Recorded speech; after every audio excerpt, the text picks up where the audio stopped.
Buenas tardes, bienvenidos de nuevo a Negocios Televisión, bienvenidos un día más al espacio de las noticias del día, pendientes ya de la actualidad de las últimas horas, mirando un día más a Israel, a las tensiones con Líbano. Les contamos que Israel insiste en que Hezbollah va a pagar en casa los ataques que ha estado realizando contra él desde el inicio del conflicto. El país de Oriente Medio con Hamas es lo que informa durante este lunes Sky News Arabia. Según una fuente israelí familiarizada con este asunto, el país planea hacer a Hezbollah pensar 100 veces antes de volver a enfrentarles. Dice además que estos comentarios se produjeron en medio de la preocupación de la comunidad internacional de que las tensiones entre Israel y Hezbollah puedan evolucionar hasta convertirse en un conflicto armado a gran escala. Mientras tanto, se suceden los ataques tanto por parte de Israel como por parte de Hezbollah. Desde Rafah se anuncia un misil ha sido lanzado, interceptado por la cúpula de hierro. Nos lo cuenta nuestro compañero Borja García. Efectivamente, un cohete ha sido interceptado por la cúpula de hierro cuando se dirigía al sur del país. El proyectil lanzado desde Rafah no ha causado heridos ni daños materiales de consideración, según han confirmado las fuentes de defensa israelí. Este nuevo lanzamiento se produce después de que las fuerzas de defensa de Israel afirmasen haber matado a un agente de Hamas durante las operaciones ofensivas en Rafah. Según la información, este agente era responsable de proyectos y desarrollo en la sede de fabricación de armas de Hamas.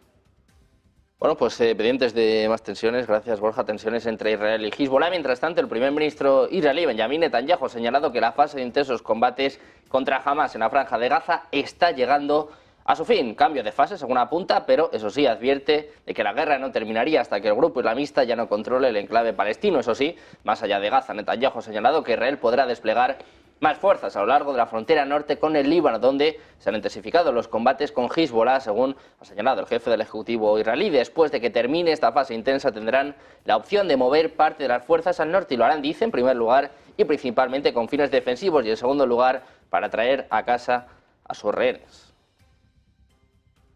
Miramos también al alto representante de Asuntos Exteriores y Política de Seguridad de la Unión Europea, Josep Borrell, afirma este lunes que el peligro de que el conflicto entre Israel y Hamas se extienda al Líbano aumenta diariamente. Advierte de que estamos en vísperas de que la guerra se expanda. Borrell dijo que la propuesta de alto el fuego presentada por Estados Unidos no se va a implementar porque hay falta de voluntad tanto de Israel como de Hamas. Dijo que no está entrando asistencia humanitaria a la franja de Gaza y que en cambio está siendo almacenada en la frontera con Egipto. Además, añadía que la distribución de la ayuda se ha vuelto imposible debido a la falta de organización. Dice que el tejido social ha sido destruido y la sociedad civil se está desmoronando. También miramos un día más a los hutíes. Han reclamado este domingo por la noche ataques contra dos buques que se encontraban en el Mar Rojo y el Océano Índico y que supuestamente se dirigían hacia el territorio israelí. Unas acciones que se han visto incrementadas en las últimas semanas en el marco de sus operaciones contra embarcaciones en la región y que pretende mostrar apoyo a la causa palestina. Dicen en un comunicado que sus fuerzas armadas han llevado a cabo una segunda operación contra el buque Transworld Navigator en el Mar Rojo utilizando un dron de superficie, lo que llevó a un impacto directo contra el buque, es lo que expresaba en su canal de Telegram el portavoz de los hutíes, Yahya Sarea.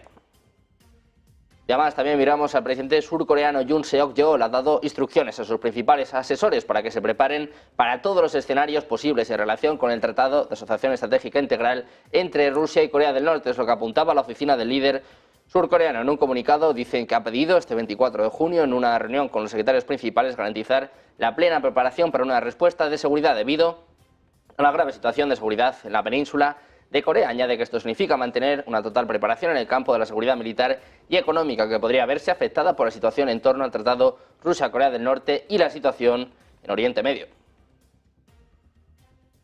Pendientes también de China, la portavoz del Ministerio de Asuntos Exteriores chino, Mao Ning, ha condenado este lunes las recientes ventas de Estados Unidos a Taiwán, insistiendo en que violan la soberanía y la integridad territorial de su país e interfieren en sus asuntos internos. En una conferencia de prensa, Mao describió esas entregas como una violación del principio de una sola China y de las relaciones establecidas por Beijing y Washington. También calificó de legales las acciones impuestas contra las personas y entidades que realicen tales actos. Los comentarios de Mao se produjeron después de que China introdujera nuevas sanciones contra Lockheed Martin y algunos de sus representantes por el asunto. Miramos también al presidente Joe Biden. Se va a reunir con sus asistentes en Camp David durante varios días para prepararse de cara al primer debate presidencial con Donald Trump. El republicano rompe el guión de prepararse alejado de los focos y en lugar de ello sigue manteniendo discursos y mítines de campaña. El enfrentamiento en Atlanta será el debate presidencial más temprano en la historia moderna de Estados Unidos y un evento crítico para ambos candidatos. Biden, de 81 años, y el expresidente Trump, de 78, están empatados en las encuestas de opinión con una porción considerable que todavía está indecisa, sobre todo 5 meses antes de la votación del 5 de noviembre. Este debate va a proporcionar el contraste más marcado hasta el momento entre ambos hombres, los candidatos de mayor edad en buscar la presidencia de Estados Unidos. Precisamente mirando a Estados Unidos, les contamos que el principal general estadounidense está realizando un inusual viaje a África para discutir formas de preservar parte de la presencia estadounidense en África Occidental, después de que Níger decidiera expulsar al ejército estadounidense y asociarse con Rusia en una importante revés para Washington. El general de la Fuerza Aérea, Siku Brown, presidente del Estado Mayor Conjunto, dijo a los periodistas antes de aterrizar en Botswana este lunes para una reunión de defensa junto a jefes de defensa africanos, que iba a hablar con varios socios de la región. Decía: veo algunas oportunidades, ya hay países con los que ya estamos trabajando en África Occidental. Dice que aprovechar esas relaciones puede proporcionar oportunidades para trasladar parte de la capacidad que tenían en Níger a otros lugares. Miramos también a Francia, palabras del presidente francés Emmanuel Macron. Ojo, porque recula, dice que las Fuerzas Armadas francesas no participarán en las hostilidades en el territorio de Ucrania en un futuro próximo. Así lo afirmaba el presidente de la República Francesa, Emmanuel Macron, respondiendo a una pregunta del presentador del podcast Generation Do It Yourself, Matthew Stefani. Una grabación del podcast está disponible en la agencia France Press. Decía Macron: no creo que la guerra llegue a nuestro territorio. Quiero asegurarles que mañana tampoco participaremos en las hostilidades en territorio ucraniano. Quiero asegurarles esto. Es la cita de la agencia del líder francés. El presidente añadió que comprende el miedo de quienes temen que el conflicto se extienda a Francia. Eso sí, el pasado 26 de febrero, en una reunión en París con participantes de representantes de unos 20 países occidentales, fue él mismo el que planteó el tema del posible envío de fuerzas terrestres de los estados occidentales a Ucrania. Entonces, no se llegó a un acuerdo, a un consenso sobre este tema, pero no se puede descartar este escenario en el futuro. De Francia pasamos a Alemania. El canciller alemán Olaf Scholz ha admitido este domingo que muchos ciudadanos no están de acuerdo con el apoyo de su gobierno a Ucrania, pero enfatizó que no hay alternativa a hacer todo lo posible para evitar que Kiev se vea obligada a capitular ante Moscú. Decía Scholz: muchos ciudadanos no están de acuerdo con que apoyemos a Ucrania, no están de acuerdo con las sanciones a Rusia. Esto se refleja en los resultados, es lo que afirmaba en su entrevista veraniega con la televisión pública al ser preguntado por el auge de la ultraderecha en los sondeos. El canciller señaló que desde su punto de vista no hay alternativa a actuar ante el intento de conquista de Rusia, que por imperialismo intenta desplazar fronteras por la fuerza, violando así el consenso internacional. Miramos también a España. Les contamos que el segundo lote de misiles antiaéreos Patriot de largo alcance enviados por España llegaron a Ucrania el pasado viernes y se suma a una primera remesa de este armamento defensivo suministrada a finales del pasado mes de abril. Es lo que confirman a EFE fuentes gubernamentales. Los Patriot forman parte de un envío importante este mes de junio, según informaba el pasado 25 de mayo la ministra de Defensa Margarita Robles en una reunión ministerial del Grupo de Contacto para la Defensa de Ucrania, que contó con la asistencia de su homólogo Rustem Umerov. El envío incluye, además de los Patriot, una segunda tanda de carros de combate Leopard, munición de diverso tipo, entre ella artillería de 155 milímetros, sistemas antidrones, sistemas optrónicos de vigilancia y seguimiento y torretas de armas remotas.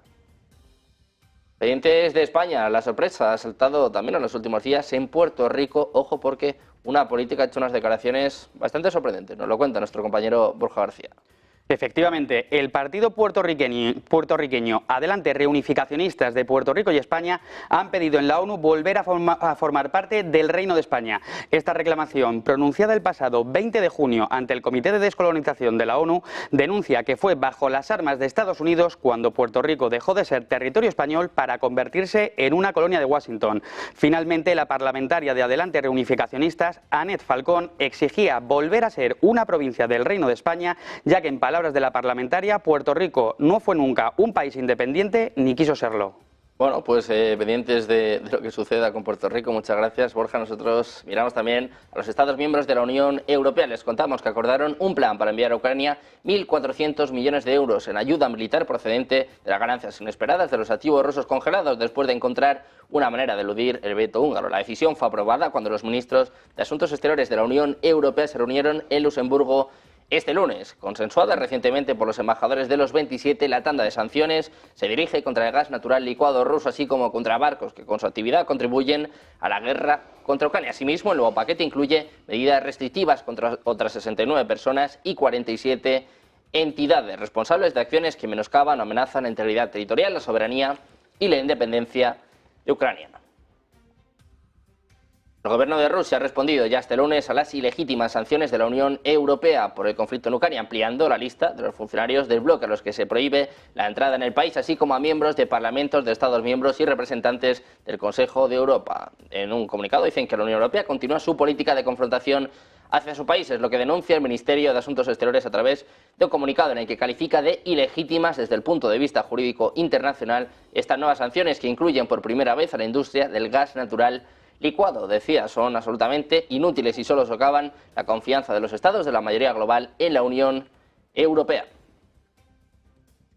Miramos también a Hungría. Les contamos que los dirigentes de la Unión Europea propusieron enviar instructores militares a Ucrania para entrenar a los soldados del ejército ucraniano. Así lo anunció el ministro de Asuntos Exteriores y Relaciones Económicas Exteriores de Hungría, Péter Szijjártó, que participó en una reunión con colegas de los países de la Unión Europea en Luxemburgo. Decía que el alto representante de la Unión Europea para Asuntos Exteriores y Política de Seguridad, Josep Borrell, propuso que los países de la Unión Europea comiencen a entrenar soldados ucranianos en el territorio de Ucrania. Dice Szijjártó, es una propuesta muy peligrosa que significa cruzar otra línea roja, es lo que apuntaba con periodistas húngaros en Luxemburgo después de la reunión de ministros de Asuntos Exteriores de la Unión Europea. Señaló que Hungría considera inaceptable tal iniciativa, ya que podría convertirse prácticamente en el primer paso hacia el envío de soldados europeos a Ucrania. Este discurso fue retransmitido por el canal de televisión M1.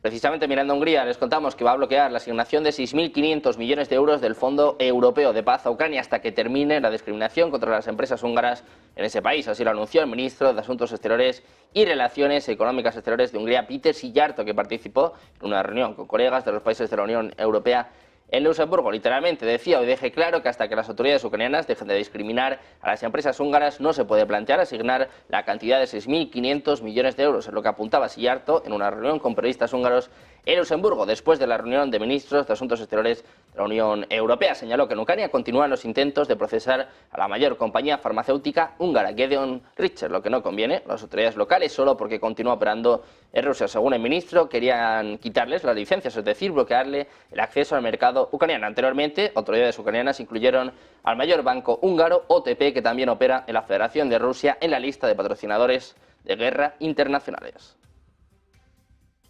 Mientras tanto, Moscú no tiene dudas sobre la participación de Washington en el ataque a Sebastopol. De hecho, apuntan a que seguramente habrá una respuesta a este crimen. Es lo que dice el Ministerio de Asuntos Exteriores ruso en un comunicado. Literalmente apunta que no hay duda de la participación de Estados Unidos en este siniestro crimen. Es lo que indica el servicio diplomático. Añade que sin duda habrá una respuesta a este crimen. Todos los responsables del ataque terrorista perpetrado con armas de Estados Unidos sufrirán un castigo inevitable, es lo que afirmaba el Ministerio de Asuntos Exteriores. Según el Ministerio de Defensa ruso, se utilizaron misiles tácticos operativos ATACMS de Estados Unidos equipados con ojivas de racimo para aumentar su letalidad. Añaden que todos los responsables de este y otros ataques terroristas en la Federación de Rusia sufrirán un castigo inevitable. En este contexto, el Ministerio de Asuntos Exteriores señaló que todas las misiones de vuelo de los misiles fueron introducidas por especialistas estadounidenses basándose en sus propios datos de reconocimiento satelital, y en el cielo cerca de Crimea estaba de servicio un dron de reconocimiento estadounidense Global Hawk.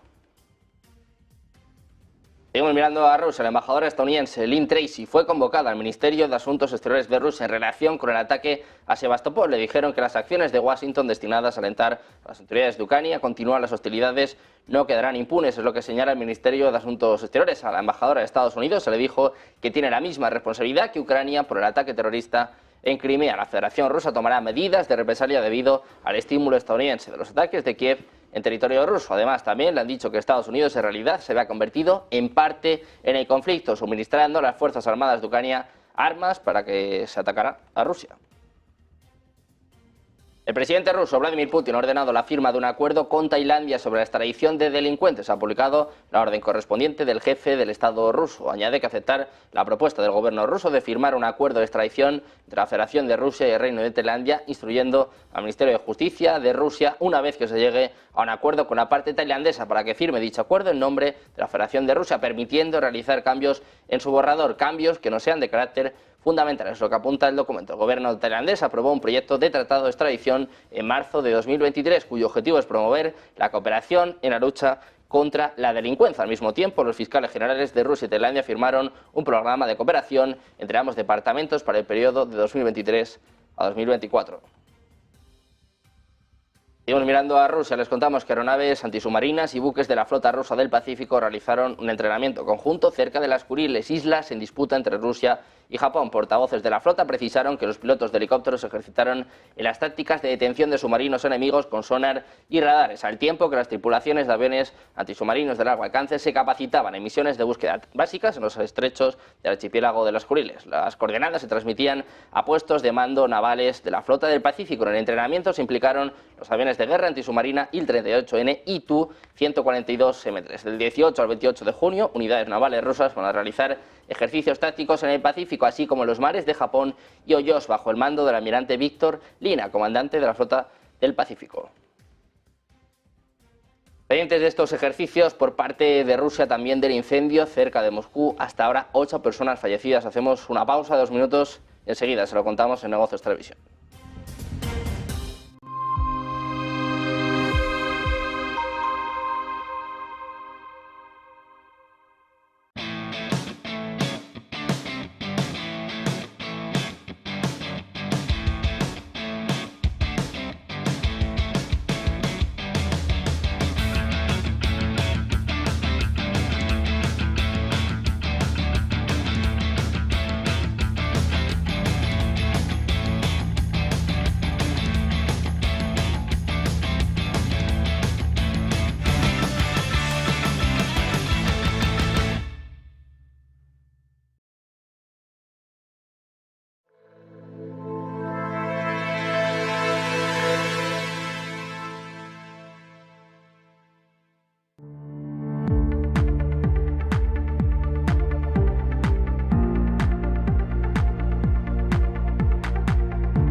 ¿Cuántas veces has dicho, aquí hay más de lo que nos están diciendo?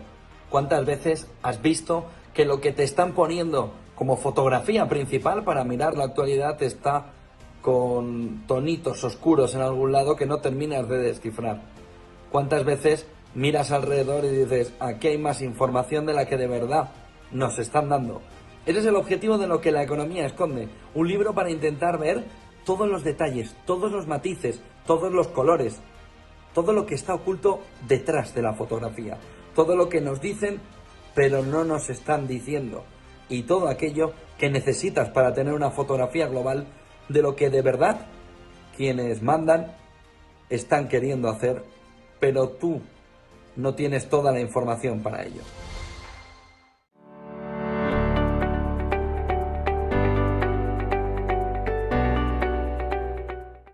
Ya de vuelta a Negocios Televisión, mirando la actualidad a las últimas horas, mirando al incendio cerca de Moscú, que, como decimos, ha cobrado la vida de hasta 8 personas. Como resultado de un incendio en un edificio en Friacino, según datos preliminares, habrían muerto 8 personas. Los servicios operativos informaron de esto a varias agencias rusas. Decían que 2 personas murieron después de saltar por una ventana para escapar del incendio. 6 permanecieron en el interior, donde se produjeron derrumbes, y todos ellos murieron. Es lo que apunta la fuente de la agencia. Aclaró que el momento del incendio 9 personas se encontraban en los cuartos llenos de humo. Solo una de ellas se salvó. La superficie del incendio es de 4.000 metros cuadrados. Hasta el momento no ha sido posible localizarlo. Más de 100 personas estaban luchando contra el incendio y un helicóptero de extinción se dirigía hacia este lugar. Un edificio, sobre todo especializado en defensa electrónica de Rusia, más de 60 años sirviendo a la defensa rusa, ha tenido un incendio, como decimos, que se ha cobrado la vida de hasta 8 personas.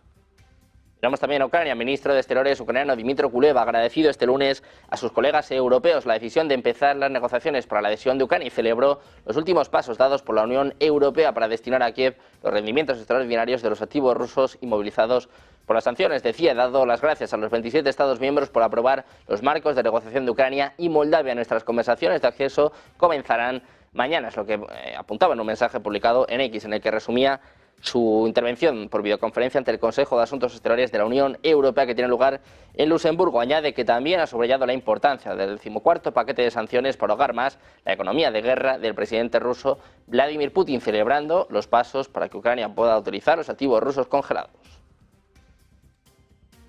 Miramos también al presidente Volodymyr Zelensky, ha dicho este lunes que Ucrania ha afectado a más de 30 instalaciones rusas de procesamiento y almacenamiento de petróleo. El ejército ucraniano ha intensificado los ataques a la infraestructura petrolera de Rusia este año, buscando interrumpir el suministro de petróleo al ejército ruso y frenar los ingresos de Moscú para financiar su guerra contra Ucrania. Apunta a que más de 30 refinerías de petróleo, terminales y depósitos de petróleo del Estado terrorista han sido atacados, en lo que decía Zelensky, los oficiales del Centro de Operaciones Especiales A del Servicio de Seguridad del Estado involucrados en los ataques. Pendientes de Ucrania, también de estas sanciones a Rusia, vamos ya con la OTAN, con el secretario general Jens Stoltenberg compareciendo junto al presidente francés Emmanuel Macron. Les escuchamos ya.